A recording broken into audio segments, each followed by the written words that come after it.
यह उस समय की बात है जब मगध की धरती पर वर्षा ऋतु का अंत हो चुका था। जंगलों में नमी की गंध थी और हवा में एक अजीब सी बेचैनी घुल रही थी। राजगृह नगर से कुछ दूरी पर एक छोटा सा ग्राम था।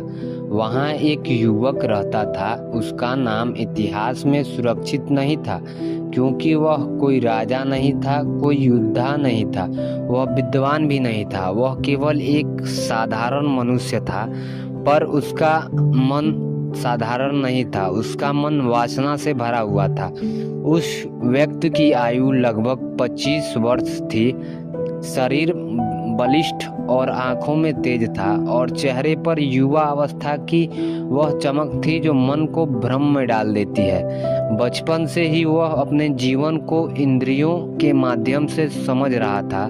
जो दिखा वही सत्य, जो अच्छा वही लगा वही आवश्यक, और जो इच्छा जगी वही कर्तव्य। यही उसका जीवन दर्शन बन चुका था। वासना उसके लिए केवल शरीर की इच्छा नहीं थी, वह उसके सोचने के ढंग में समा चुकी थी। जब वह किसी स्त्री को देखता तो वह व्यक्ति नहीं देखता, वह केवल एक आकर्षण देखता। जब वह भोजन करता तो भूख मिटाने के लिए नहीं करता, वह स्वाद में डूबने के लिए करता। जब वह सोता तो विश्राम के लिए नहीं, स्वप्नों में डूबने के लिए सोता। उसका पूरा अस्तित्व इंद्रियों के चारों ओर घूमता था। धीरे धीरे यह अवस्था उसे बेचैन करने लगी। वासना पूरी होती फिर भी मन शांत नहीं होता। एक इच्छा पूरी होती तो दूसरी जन्म ले लेती। जैसे अग्नि में घी डालने से आग बुझती नहीं, वैसे ही उसकी इच्छाएं तृप्त होने के बाद और प्रबल हो जाती थी। कई बार वह रात में जाग जाता, पसीने से भीगा हुआ, मन में भारीपन लिए हुए। उसे लगता जैसे कोई अदृश्य रस्सी उसके भीतर कसती जा रही है। ग्राम में लोग उसे भाग्यशाली मानते थे। उसके पास धन था, शरीर स्वच्छ था और सामाजिक मान भी था।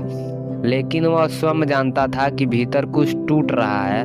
वह हंसता था पर हंसी के बाद खालीपन रह जाता था।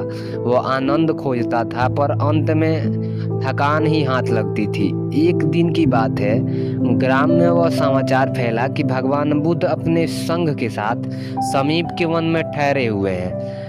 लोग उन्हें देखने, सुनने और प्रश्न पूछने जाने लगे। युवक ने यह भी सुना। आरंभ में उसने ध्यान नहीं दिया। उसे लगा एक और साधु, एक और उपदेश, पर जैसे तैसे दिन बीते उसके मन में एक अजीब सी बेचैनी बढ़ने लगी, बिना किसी स्पष्ट कारण के।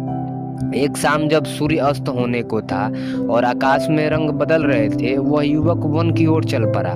ना कोई संकल्प, ना कोई योजना, बस पैर स्वयं चल पड़े थे। मन में विचार था, देख लिया जाए, क्या सुना लिया जाए। वन में पहुंचकर उसने देखा एक विशाल वृक्ष के नीचे शांत बैठे हुए बुद्ध। अपने चारों ओर भिक्षु थे, पर वातावरण में कोई शोर नहीं था। ना मंत्र, ना घोषणा, ना कोई चमत्कार, केवल मौन। ऐसा मौन जो बाहर नहीं भीतर सुनाई देता था। युवक वहीं थक गया। पहली बार उसे ऐसा लगा कि किसी ने उसके भीतर झांक लिया, बिना देखे, बिना पूछे। बुद्ध की आंखें खुली थी पर वे किसी को देख नहीं रहे थे, या शायद सबको देख रहे थे। युवक ने भीतर एक सहजता उठी। उसका मन बोला, यह युवती मुझे सुख नहीं देगा, यह तुम्हारे भ्रम छीन लेगा। फिर भी उसके कदम आगे बढ़े। वह बुद्ध के सामने बैठा। कुछ देर तक कोई संवाद नहीं, पर वह मौन में व्यक्ति को अपने भीतर की आवाजें सुनाई देने लगी। इच्छा, डर, लालसा, स्मृति, कल्पनाएं। उसका मन बेचैन होने लगा। अतः उसने स्वयं को रोक नहीं पाया। उसने बुद्ध की ओर देखा और बोला, मेरा मन अशांत है। बुद्ध ने तुरंत उत्तर दिया। उन्होंने केवल उसकी ओर देखा, ऐसी दृष्टि से जिसमें ना दया थी, ना उपदेश था, ना आलोचना थी, केवल अस्पष्टता।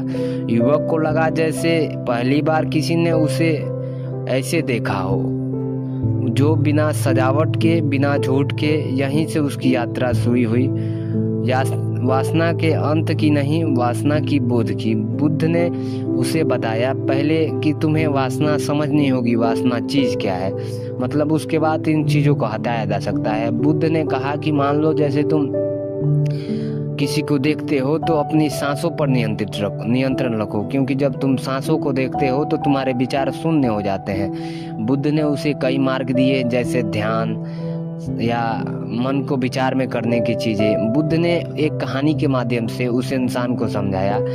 हमें उम्मीद है आपको ये चीज़ें पसंद आई होगी बुद्ध की। हम इसकी नेक्स्ट टॉपिक अगले वीडियो में लाएंगे, ताकि मतलब वासना का पूरा विस्तार से स्टोरी देख सकें। तब तक के लिए मिलते हैं, धन्यवाद, राम राम।